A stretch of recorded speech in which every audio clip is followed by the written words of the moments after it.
Thank you for being present. We're going to have a discussion this morning with the managing director of the, sorry, not the managing director, the production manager at the power plant, Mr. Chittick, and we also have with us the commercial manager of GB, Ms. Iris Arundel, and we have 3 members of the board here present. The 4th one is outside doing something, and I have to excuse the absence of the other 3 members who were not able to make it this morning.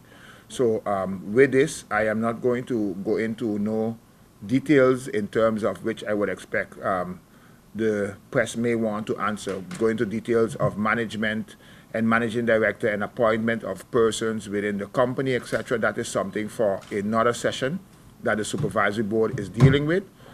Today we want to deal strictly with the issue of the outages that GB have had.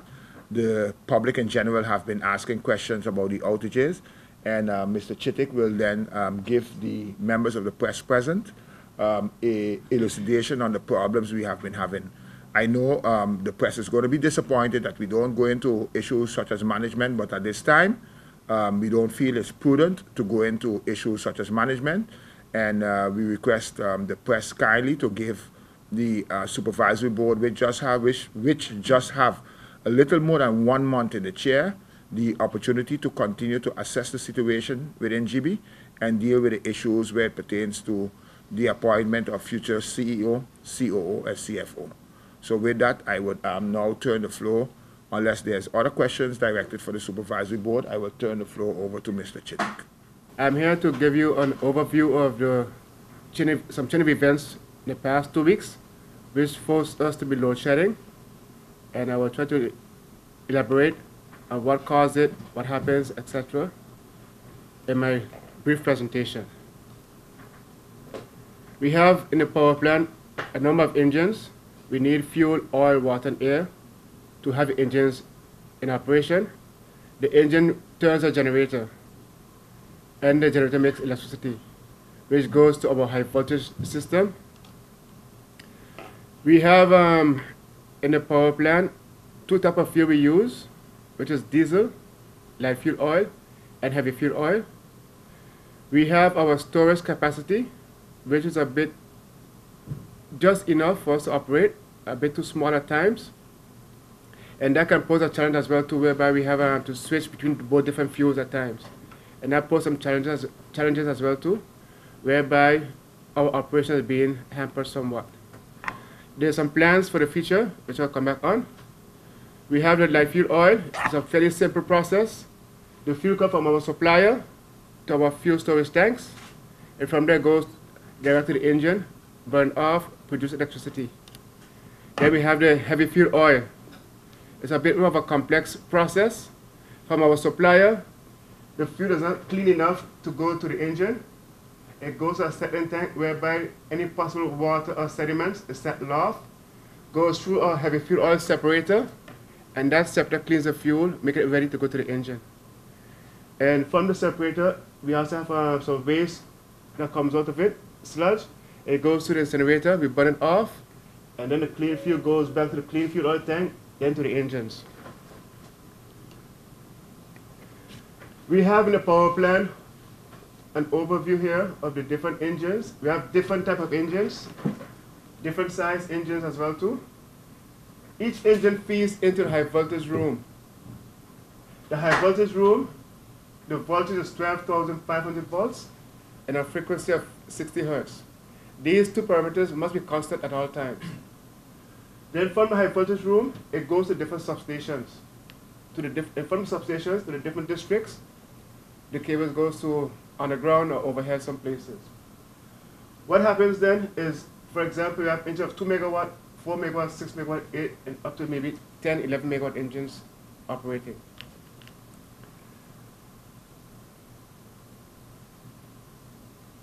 If I have a situation whereby I have these engines running right now, and one develop a problem, I fall short of power. Normal operation will be, I can start the engine as a standby, put it in operation, and then we can restore the power as short as possible. So that is normal operation most of the time. what caused the load shedding the past couple of days is we have all engines that can running, with some engines that is out for maintenance. Those engines out for maintenance have to be repaired because we have a schedule to maintain for maintenance as well too.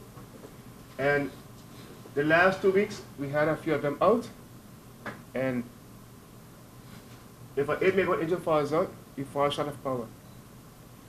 Now our engine is out for a breakdown. It takes time to get it repaired. And if there's no other engine available to start up or standby, then we have to resort to load shedding. The engines are operating, for example, around 90 degrees Celsius. And if the work that is required to be done to get that engine back in operation, it takes us time to let the engine cool down to a reasonable temperature for our technicians to start the repair process. The last engine we had a major problem with, for example, our guys started working on the engine at 75 degrees Celsius, which is quite hot. But we use protective gear, gloves, we get a fan as well to try and accommodate the situation in order to restore the power as soon as possible.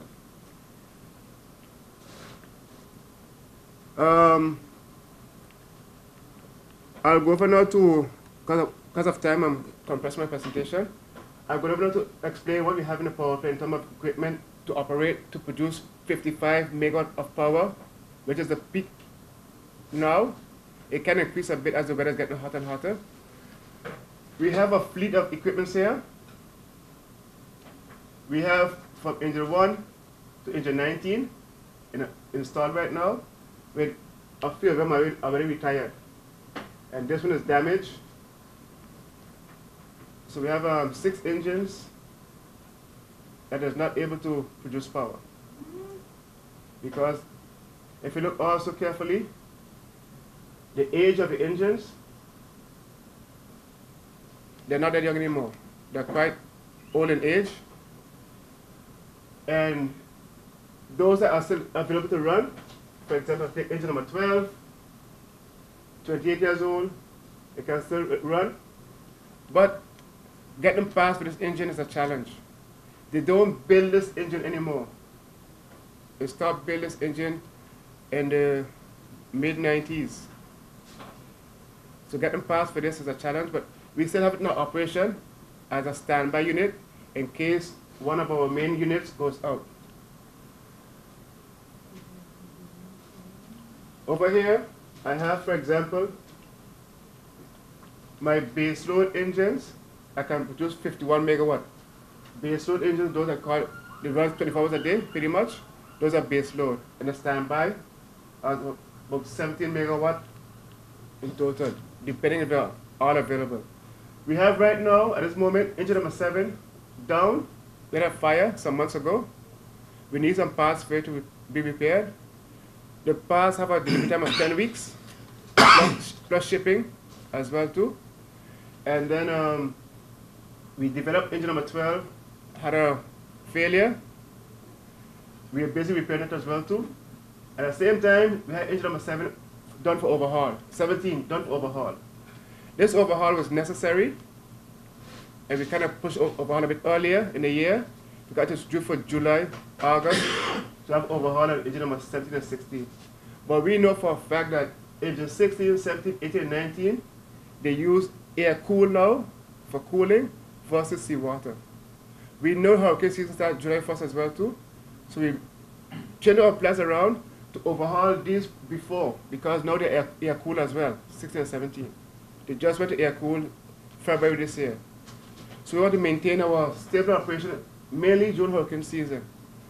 So that's where we have the overhaul taking place. Need a loan that's quick and easy. Island Finance. Up to 50,000 guineas really easy. Island Finance. For education, a renovation, that's no problem. Yes, it's true. That's not all.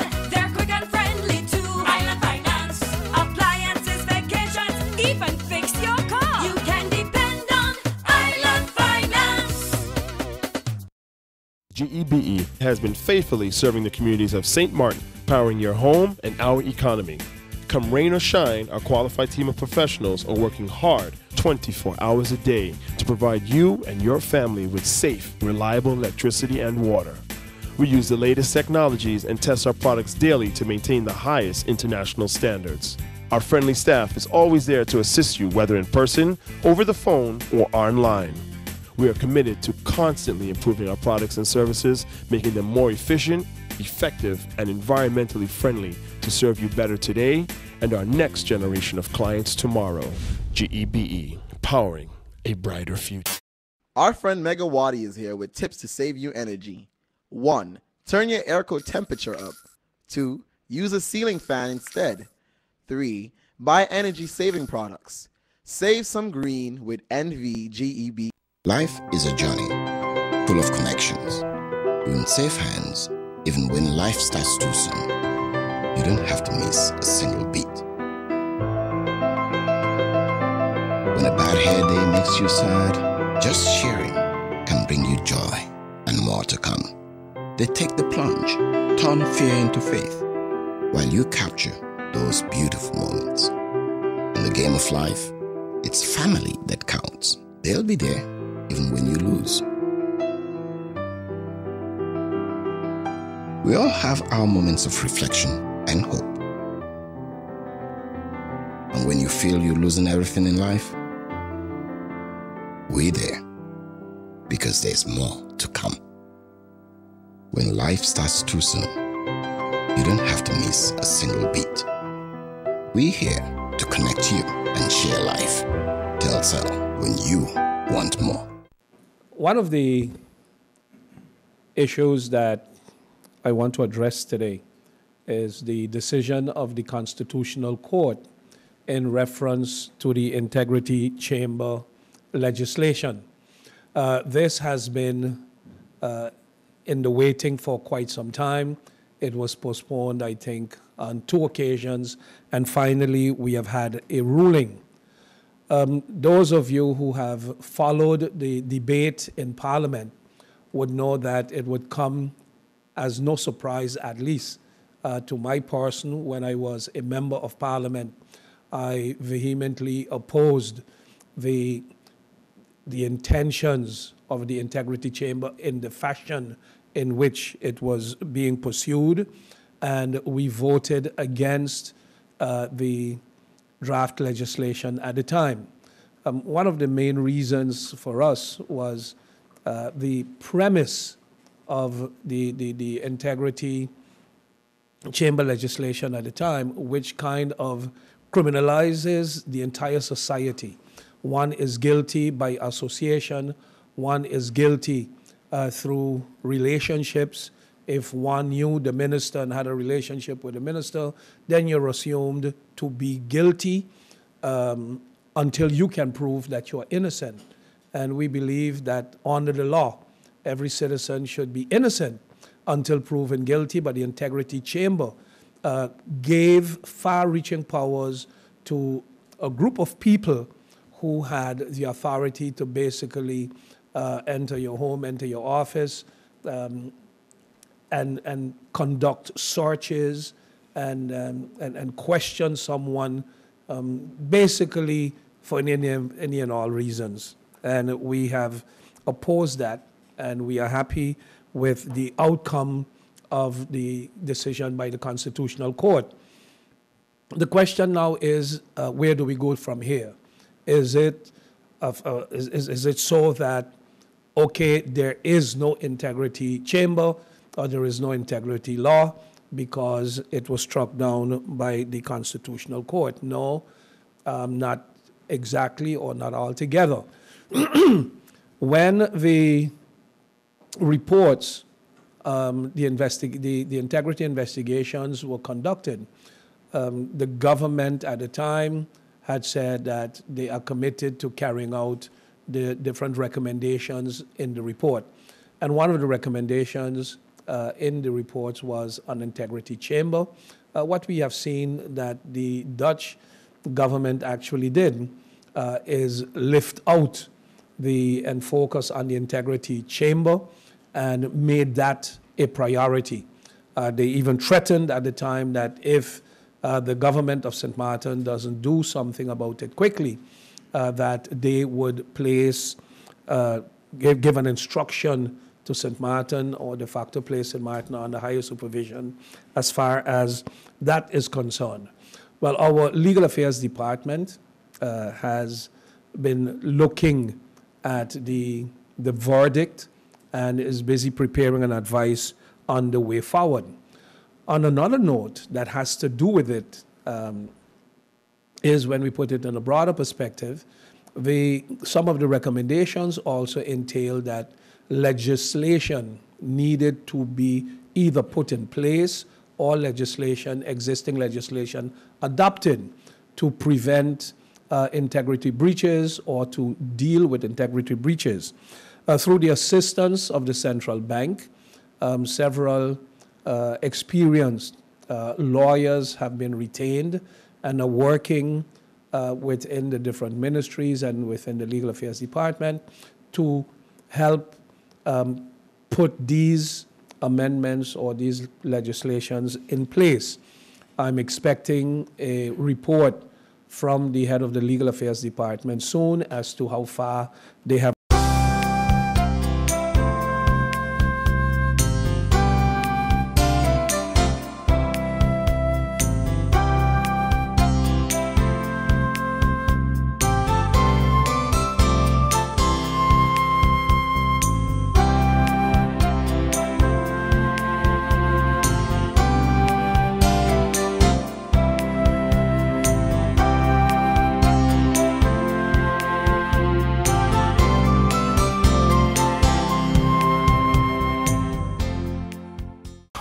Oh my, what an inventory list, and so unnecessary.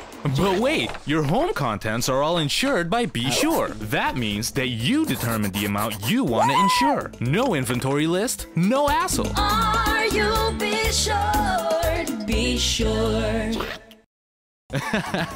Bob, I can understand why you're parking so carefully. Of course, when you can get 80% discount on your Be Sure car insurance. But that's overdoing it, Bob. Are you Be Sure? Be Sure. Yeah! Here we go. This is freedom, this is life. Happiness is all I'm seeking. Carpe diem, I'm seizing every day, not just the weekend. Here's to all the good times that have come to last. Here's to living in the now. When you can afford what you crave, life just gets so good. Alive and I'm feeling good, so good, so good, so good. Hey, I'm gonna live my life, feeling good, so good, real good, so KFC, so good for everyone. These are the doors that never close. These are the hands that make a difference. These are the walls that could tell countless stories of helping and healing, of storms weathered, of change and growth, of a place where life begins, where hearts are mended, and where hope grows stronger. For more than a quarter of a century, the physicians, medical professionals, and staff of St. Martin Medical Center have combined advanced medical technology and compassionate care to bring a world of medicine to our friends, neighbors, and visitors to the island of St. Martin we all call home. As proud as we are of what we have accomplished, we believe there is still much work to do to continue a proud tradition of providing everyone in our community with the latest technology, the best medicine, and the most exceptional care. St. Martin Medical Center, celebrating 25 years of serving, caring, healing.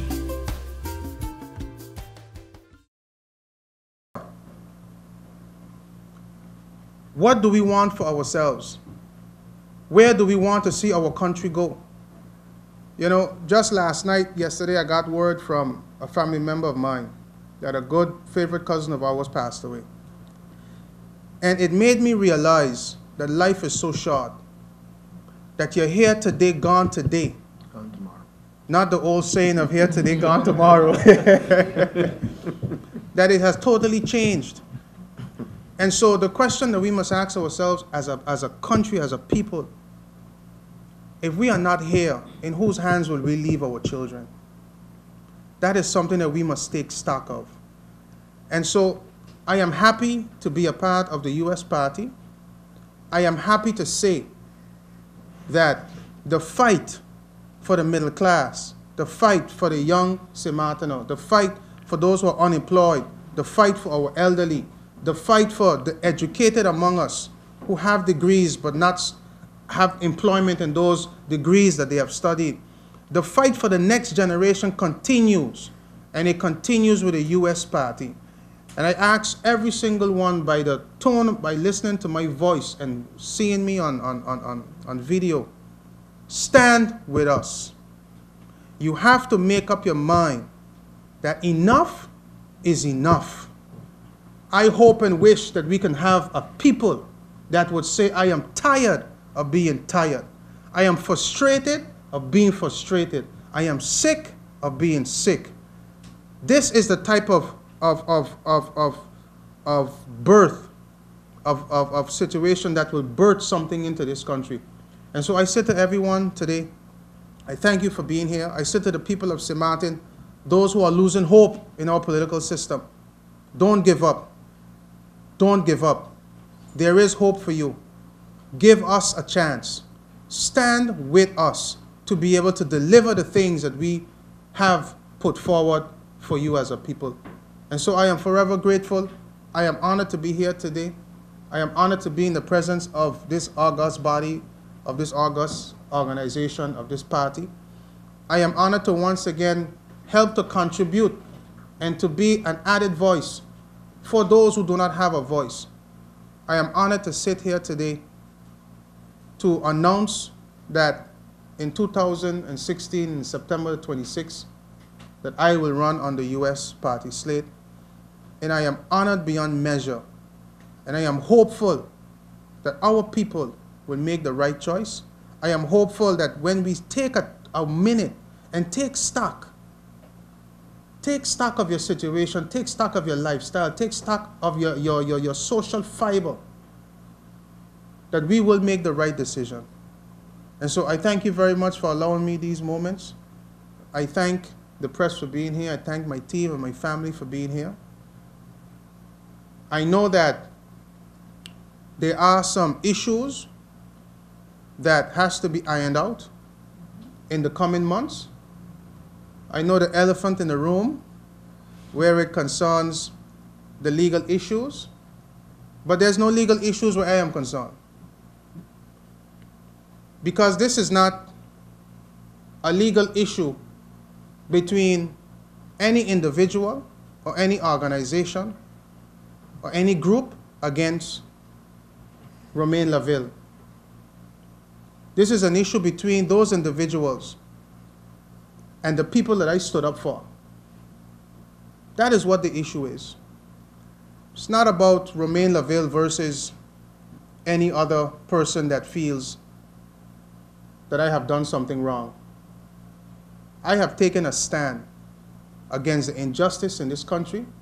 I have taken a stand against a corrupt system. I have taken a stand against corrupt individuals. I have taken a stand against the idea that some and all have to serve and others have to accept the servitude of others. And so my situation, and I'm sure the press will ask the questions about it, is very clear-cut.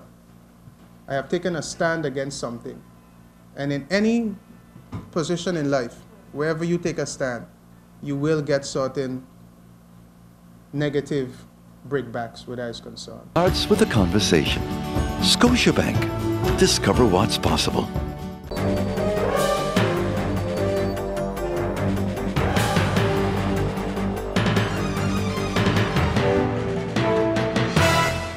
One, 2, 3, 4.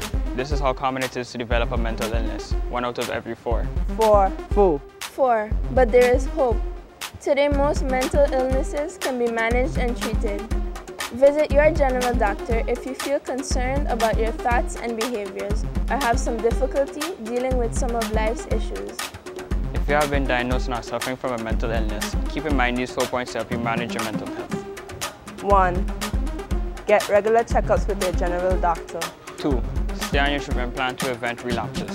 3. Find a strong support group in your family and friends. And 4.